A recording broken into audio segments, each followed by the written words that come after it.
नमस्कार, मैं हूं संजय आचार्य वरुण। अभिनव टाइम्स के हंगामा नहीं हक की बात कार्यक्रम में आपका एक बार फिर से स्वागत है। और आज हमारे साथ हैं बीकानेर के लालेश्वर महादेव मंदिर मठ के महंत पूज्य श्री विमर्शानंद गिरी जी महाराज। इस लालेश्वर महादेव मंदिर का बीकानेर के सांस्कृतिक और आध्यात्मिक जगत में बहुत बड़ा योगदान है।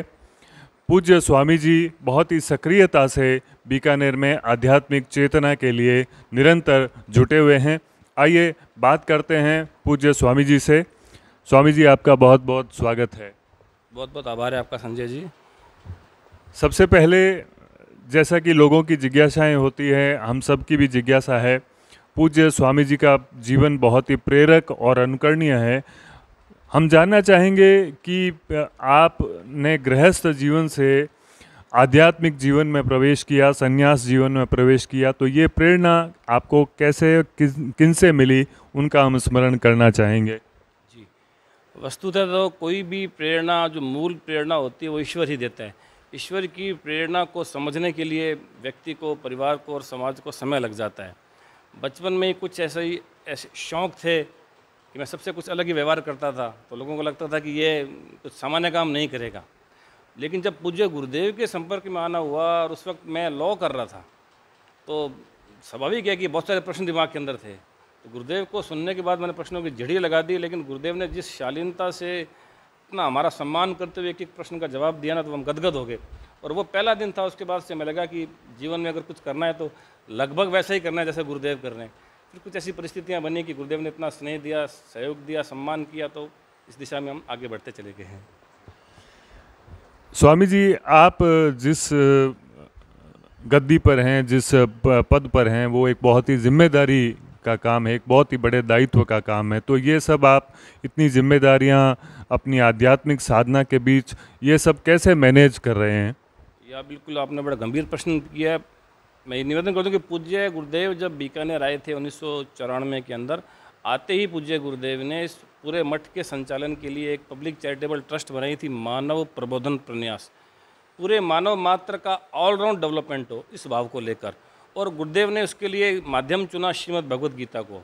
श्रीमद् भगवद गीता के दर्शन को अपनाकर व्यक्ति, परिवार और राष्ट्र का सामाजिक और चारित्रिक और आध्यात्मिक विकास कैसे हो, इस भाव को लेकर पूज्य गुरुदेव 27 साल तक लगे रहे। और उस ट्रस्ट के कारण ही ये सारी गतिविधियां आज भी चल रही हैं। उस ट्रस्ट के अंदर ट्रस्टी हैं, और जो पूजनीय राजमाता जी हैं वो इसकी परमानेंट ट्रस्टी हैं। इसके अलावा 3 ट्रस्टी हैं, और उन 3 ट्रस्टी को हम चाहें तो बदल भी सकते हैं। और हजारों कार्यकर्ताओं के सहयोग से ही जो भी हमारे प्रकल्प हैं, गीता ज्ञान परीक्षा है, संविद शूटिंग संस्थान है, संविद धनुर्वेद संस्थान है, संविद तरुणायन है, बोधायन है, शिवार्चन प्रकाशन है, और जितनी भी गतिविधियाँ हैं वो तभी, उन दोनों में बैलेंस तभी हो पा रहा है। और मैं अपनी निजी साधना और इन सारे प्रकल्पों में इसलिए बैलेंस रख पाता हूँ ताकि मुझे इन सारे कार्यकर्ताओं का तन मन धन से सहयोग मिल पाता है। जी स्वामी जी, आपने ये सारी गतिविधियां जो पूज्य स्वामी जी ने शुरू की थी, आरंभ की थी, वो आप बिल्कुल उसी तरीके से, उनकी जैसे उनकी उपस्थिति में वो चलती थी, आज भी गतिमान हैं। और कुछ नई योजनाएं हमारे सांस्कृतिक संरक्षण के लिए आपके दिमाग में क्या है कि आपको ये आगामी भविष्य में करना है, जिससे लोगों के अंदर धार्मिक आध्यात्मिक चेतना हो, नई पीढ़ी का निर्माण हो, ऐसा कुछ क्या आपके और योजनाएं? जी, मैंने भी निवेदन किया कि गुरुदेव की एक हार्दिक इच्छा थी कि एक संविद गुरुकुलम का शुभारंभ इस मंदिर प्रांगण से ही हो।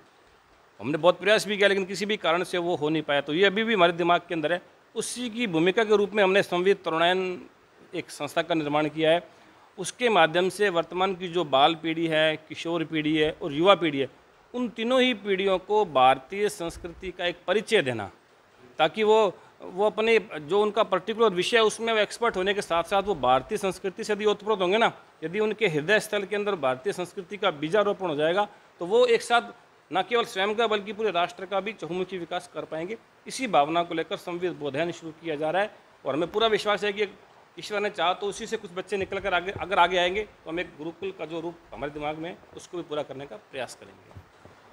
जी स्वामी जी, हम ये जानना चाहेंगे कि आपकी जो दिनचर्या है हम उसके बारे में थोड़ा सा जानना चाहेंगे, ताकि हमारे जो देखने वाले हैं उनको एक प्रेरणा मिले, एक अनुकरणीय उनको संदेश मिले कि किस तरह के ऐसे संत अपने जीवन का यापन करते हैं।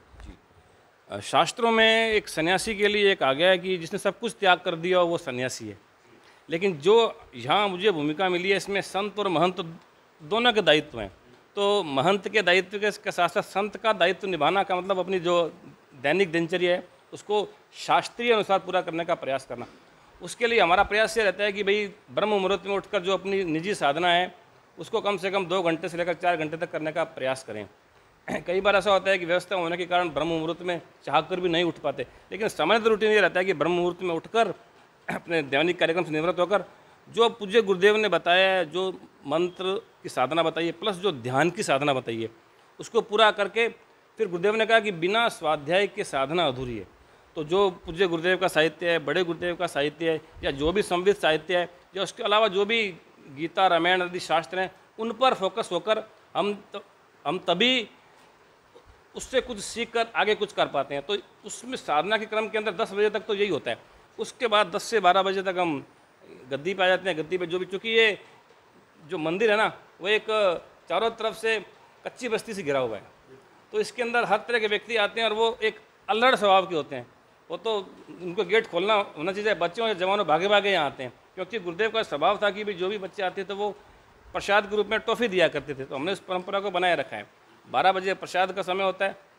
उसके बाद पुनः गद्दी पर बैठकर जो भी साधक आता है, साधक परिवार आता है, जो भी उसकी जिज्ञासा होती है उसको अपने विवेक से, अपने अनुभव से उनको बताने का प्रयास करते हैं। फिर चूँकि ब्रह्म मुहूर्त में जल्दी उठ जाते हैं इसलिए दोपहर में कुछ आराम भी 1.5-2 घंटे का करते हैं और शाम को 4 बजे से वापस वही दिनचर्या शुरू हो जाती है। गौशाला पूज्य गुरुदेव बना रखी है, गौशाला में गायों को 1 घंटा संभालना और फिर उस पूरे परिसर का चक्कर लगाना। उस पूरे परिसर के अंदर जितने भी प्रकल्प चल रहे हैं वो किस रूप में चल रहे हैं इस पर अध्ययन करना। और फिर शाम की आरती में तो नियमित रूप से जाना सन्यासी के लिए बहुत जरूरी है। अगर वो प्रातः आरती में नहीं जा पाता है तो फिर शाम की आरती के बाद शिव महिमन स्तोत्र, एक संविद परंपरा है कि हर आश्रम के अंदर, चूँकि ये तो महादेव का मंदिर है इसलिए आरती के बाद वो शिव महिमन स्तोत्र और उसके बाद गीता का 15वां अध्याय, उसके बाद भोजन और भोजन के बाद फिर 1 घंटे तक जो भी सामने साधक आता है, युवा आता है, उसकी जिज्ञासाओं का समाधान और 10 और 11 के बीच में विश्राम। ये मोटी मोटी दिनचर्या होती है। इसमें किसी कारण से कुछ फेरबदल भी हो जाता है कई बार। स्वामी जी से हम ये जानना चाहेंगे, चूंकि स्वामी जी सन्यासी हैं और उनके लिए सभी स्थान, सभी मनुष्य, सभी लोग एक समान होते हैं, लेकिन फिर भी एक जिज्ञासा, हमारी बाल जिज्ञासा है कि बीकानेर शहर आपको कैसा लगता है? आपके क्या विचार हैं बीकानेर के बारे में? बीकानेर तो सबसे, मैं कहना बीकानेर संस्कृति बिल्कुल अल्लड़ संस्कृति, यहाँ मस्ती भरे हुए लोग हैं। वो अगर आपकी मदद करना चाहेंगे तो इतनी मदद कर देंगे कि आप कल्पना नहीं कर सकते। तो बीकानेर की जो एक सागरीय व्यक्तित्व है ना, वो एक अपने आप एक अनूठापन को लिए हुए है। उसके अंदर एक ऐसी त्वरा है कि उसको एक बार उसके अब आप संपर्क में आ जाओगे तो उसको आप कभी भूलोगे नहीं। बीकानेर के लोग इतने मस्ती भरे हैं। वो नो डाउट कि वो भोजन प्रेमी भी हैं, लेकिन वो भजन प्रेमी भी हैं और वो ज़रूरत आने पर वो त्याग की भावना भी रखते हैं। इसलिए बीकानेर का जो ऑरा है वो ऑरा यदि पूरे राजस्थान, पूरे भारत में फैलेगा तो निश्चित रूप से भारत की एकता और अखंडता को अक्षुण्ण रहने में बल मिलेगा। इसलिए मैं तो चाह रहा हूँ कि बीकानेर की जो बीकानेरियत है ना वो पूरे भारत में फैले, ताकि उसके ऑरा से सभी लोग प्रभावित हो सकें और अपना अमूल्य बहुमूल्य योगदान दे सकें। एक बहुत ही आवश्यक सवाल मैं पूज्य स्वामी जी से करना चाहूँगा कि स्वामी जी, अभी जो इंटरनेट आदि के माध्यम से जो सांस्कृतिक क्षरण हो रहा है, युवाओं के अंदर जो एक पाश्चात्य सभ्यता का प्रभाव बढ़ रहा है, हालांकि जागृति भी आ रही है, आप जैसे संत प्रयास कर रहे हैं, तो इस संदर्भ में और क्या प्रयास किए जाने की आवश्यकता है? देखिए, ये वर्तमान युग तकनीकी युग है। इस तकनीकी युग के अंदर पदार्थ की शक्ति बढ़ेगी, तकनीक की शक्ति बढ़ेगी और नित्य नूतन तकनीक अपना विस्तार फैलाएगी। इस तकनीक के युग के अंदर भी जिस समाज ने, जिस व्यक्ति ने अपनी भारतीयता को बचाए रखा है, अपने विवेक को बचाए रखा है, वही इस तकनीक का सदुपयोग कर पाएगा। अन्यथा ये जो तकनीक है, ये हमारे लिए, इंटरनेट है, ये हमारे लिए वरदान होते हुए विष भी हो सकता है। हमें इंटरनेट को किस अवस्था में किस बालक या किस बालिका को देना, इतना विवेक संयुक्त परिवार में पहले हुआ करता था। संयुक्त परिवार को तोड़ दिया गया, उससे पहले गुरुकुल को तोड़ दिया गया। ऐसे चुनौतीपूर्ण अवस्था के अंदर हमें बहुत प्रयास करना होगा कि कब एक व्यक्ति के हाथ में मोबाइल दिया जाए और कब एक बालक या बालिका को इंटरनेट का कनेक्शन दिया जाए और वो उसका सदुपयोग यदि पढ़ाई के लिए भी कर रहा है तो भी माँ बाप की ये नैतिक जिम्मेदारी है कि वो उसको बार बार चेक करे कि वो पढ़ाई ही कर रहा है या उसका कोई अन्यथा दुरुपयोग तो नहीं कर रहा। अक्सर क्या होता है कि बालक या बालिका तो उतना दोषी नहीं होता, लेकिन उसकी संगत दोषपूर्ण होने से यदि 15-20 दोस्त में से एक दोस्त भी यदि उन मूल्यों को लेकर नहीं जी रहा या उसमें चारित्रिक दोष है, तो वो चारित्रिक दोष उस बालक या बालिका के अंदर आने की संभावना होती है। इसलिए माता पिता का नैतिक दायित्व है कि वो अपने बच्चों को या तो मोबाइल दें नहीं, और दें तो वो बार बार उसको चेक करते रहें कि वो जो इंटरनेट का यूज़ पढ़ाई के लिए ही कर रहा है या मनोरंजन के लिए कर रहा है, अन्यथा तो नहीं कर रहा। आज के युग के अंदर इंटरनेट की हम उपेक्षा नहीं कर सकते, लेकिन केवल इंटरनेट पर निर्भर नहीं रह सकते, क्योंकि एक यंत्र सब कुछ कर सकता है, आपको प्रेम नहीं कर सकता। और आपके अंदर इतनी क्षमता है कि आप यंत्र को भी प्रेम कर सकते हो। तो यदि हम सच्चे मानव हैं तो यंत्र को इतना प्रेम करें कि यंत्र की केवल पॉजिटिविटी को हम लें और उसकी सारी नेगेटिविटी को हम छोड़ दें, तब आधुनिक युग के अंदर इंटरनेट भी हम सब के लिए एक वरदान हो सकता है। और एक अंतिम बात पूज्य स्वामी जी से। पूज्य स्वामी जी, हमारे जो भी दर्शक बीकानेर में, राजस्थान में, भारत में जहाँ भी इस कार्यक्रम को देख रहे हैं, उनके लिए धर्म के संदर्भ में आपका क्या संदेश है? धर्म का मतलब धारण करने की शक्ति। मनुष्य का धर्म है कि वो अपनी संवेदनाओं का विस्तार करे। मनुष्य का धर्म है कि वो सबसे प्रेम करे। मनुष्य का धर्म है कि वो प्रतिदिन पंच ऋणों से उऋण होने के लिए देव यज्ञ, ऋषि यज्ञ, पितृ यज्ञ, मनुष्य यज्ञ और भूत यज्ञ प्रतिदिन करे। जितना जितना वो इन यज्ञों को करेगा उतना उतना उसके अंदर प्रेम बढ़ेगा, उसकी संवेदना बढ़ेंगी, उसका कर्तव्य क्षेत्र बढ़ेगा, और वो जो जीवन का चरम परम लक्ष्य है उसकी पूर्ति धर्म ही कर सकता है। क्योंकि जो शास्त्रों में 4 पुरुषार्थ बताए गए हैं उसमें पहला पुरुषार्थ धर्म है। धर्म, अर्थ, काम और मोक्ष, ये 4 पुरुषार्थ बताए गए हैं। तो जो पहला यदि हमारा कदम सही होगा, यदि समाज का या व्यक्ति का या परिवार का या राष्ट्र का पहला कदम मजबूत होगा, यदि श्री गणेश अच्छा हो जाएगा तो बाकी सारी व्यवस्थाएं सुचारू रूप से चल पाएंगी।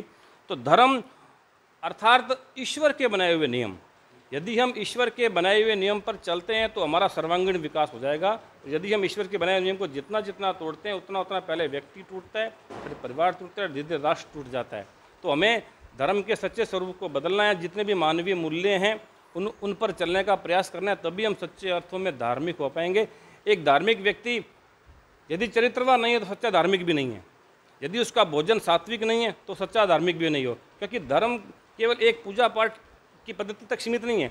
धर्म ये 24 घंटे जो आपको गाइड कर रहा है, वो युद्ध में भी गाइड कर रहा है आपको। भगवान कृष्ण ने अर्जुन को युद्ध में गाइड किया, वो विद्यार्थी को भी गाइड कर रहा है, वो वैज्ञानिक को भी गाइड कर रहा है। तो धर्म किसी व्यक्ति विशेष का नहीं होता है। जैसे मासिक धर्म है, वो हर स्त्री के अंदर होगा, चाहे वो स्त्री भारत की हो चाहे वो विदेश की हो।